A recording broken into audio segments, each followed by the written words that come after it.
सरस्वती जी और उनकी बहू रश्मि के बीच एक दिन बहस छिड़ जाती है।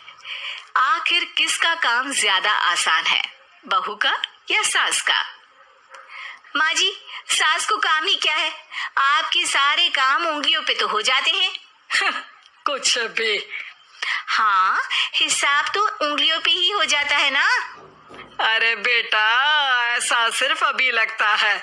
जो मुझे करना पड़ता है ना, वो तुझे करना पड़े तो समझ आएगा कि असली काम का पहाड़ कैसा होता है। ठेले बराबर वजन भी नहीं है आपके काम में, और बात पहाड़ों के वजन की कर रही हैं आप। तू ऐसा करती ही क्या है घर में बेटा, ये तो बता मुझे। मैं थोड़ी ना कुछ करती हूँ, सब जादू से हो रहा है इस घर में। अरे एक दिन मेरा काम करोगी तो समझ आएगा। Okay okay, shut up. कल से मैं घर के काम करूंगी और तू मेरी जगह हर चीज का हिसाब रखना, ठीक है? ठीक है, ये भी कर लेते हैं। ये सास बहू की डील के बारे में रश्मि के पति अमन को नहीं पता था और ना ही अमन के पिताजी सुरेश जी को। पर गेहूं के साथ साथ जैसे घुन भी पिस जाता है, ये दोनों भी पीसने वाले थे। सुबह अमन उठकर रेडी होता है ऑफिस जाने के लिए, तो पता है उसके कपड़े नहीं निकले हुए हैं। अरे रश्मि, तुमने मेरे कपड़े नहीं निकाले? अपनी माँ से पूछो ना, उन्हीं का काम है ये। अमन अपनी माँ के पास जाता है। अब मेरे कपड़े आज आप देने वाले हो क्या माँ? हाँ, देना तो मुझे ही चाहिए, पर तेरी बहू ने कपड़े धोने ही नहीं डाले, तो कोई भी धुला हुआ कपड़ा नहीं है बेटा। हैं? ऐसा क्यों? कपड़े तो धोने आप ही देते हो ना माँ? अरे बहू ने तुझे बताया नहीं, अब हम अदल बदल गए हैं। मैं अब बहू और तेरी बीवी सास। अमन परेशान हो गया। वो बिना इस्त्री के कपड़े पहनकर ऑफिस चला गया। सरस्वती जी अपने घुटने के दर्द के कारण झुककर घर साफ नहीं कर पा रही थी और ना ही खाना बनाना याद रख पाई। उधर रश्मि पहले ही दिन घर की चाबी घुमा चुकी थी और 300 रुपए का हिसाब अलग नहीं मिल रहा था। पर दोनों का ही घमंड कैलाश पर्वत से भी बड़ा था और दोनों ही खेमे एक दूसरे की बात मानने को बिल्कुल तैयार नहीं थे। शाम को जब सुरेश जी और अमन खाना खाने बैठते हैं तो सरस्वती जी उनके सामने गाजर और पपीते लाकर रख देती हैं। अरे माँ, ये क्या है? ख्याली पुलाव के साथ सलाद। माँ जी खाना बनाना भूल गई लगता है। अरे एक एक चमन्नी का हिसाब है मेरे पास, खाना बनाना कैसे भूल जाऊंगी? ये तो मैंने पढ़ा था कि फल फ्रूट खाने से सेहत अच्छी रहती है, इसीलिए ये ले, एक फल खा ले। रात को सुरेश जी और अमन अपनी मीटिंग बिठाते हैं अकेले में।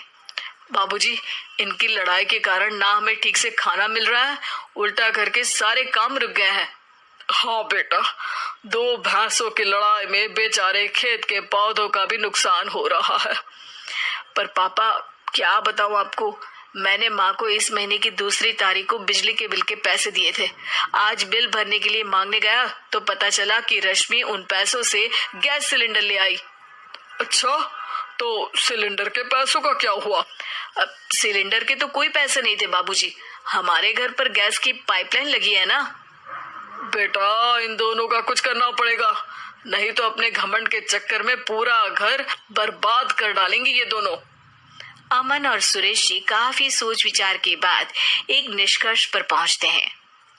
रात ही को दोनों अपनी पत्नियों की अलमारी से नई साड़ी निकालते हैं और सुबह जब रश्मि और सरस्वती जी उठते हैं तो देखते हैं कि दोनों पति साड़ी पहनकर चढ़ाव पर सब्जियां काट रहे हैं। अरे ये सब क्या हो रहा है? क्या हो रहा है मतलब? आप दोनों अदल बदल हो सकते हो तो हम क्यों नहीं? अरे क्या मतलब? नहीं नहीं, मेरी भी बचपन से किसी की बहू बनने की इच्छा थी, तो आज से सरस्वती तुम बड़ी बहू, मैं मिडल बहू और अमन छोटी बहू। अरे लेकिन सब घर पर बैठ जाएंगे तो कमाएगा कौन? ये घर कैसे चलेगा? अब वो तो भैया या बाकी लोग जाने, अब हमने भी अदल बदल कर ही लिया है तो कुछ नहीं हो सकता। रश्मि और सरस्वती जी को समझ में आ जाता है कि उन दोनों की आपस की डील की वजह से इन दोनों को बहुत तकलीफ हो रही है और उनके ईगो ने दूसरों को कितनी यातनाएं दी है। अब असल में माँ जी आप सही थी, सास बनना बहुत मुश्किल है। अरे हाँ बेटा, और तू भी, मुझसे तो नहीं हो पाया सब घर के काम, वापस बदल ले क्या? हाँ हाँ बिल्कुल माँ जी, और अब आप दोनों भी बदल लीजिए, कोई आ गया तो आप दोनों को देखकर क्या सोचेगा। अच्छा है, आप दोनों के समझ में ये बात तो आई। मैं फटाक से कपड़े बदल लेता हूँ। अरे रुक जा बेटा, एक फोटो ले लेती हूँ तेरी। मेरी बेटी होती तो तेरे जैसी ही दिखती साड़ी में। और मेरा फोटो नहीं लोगी?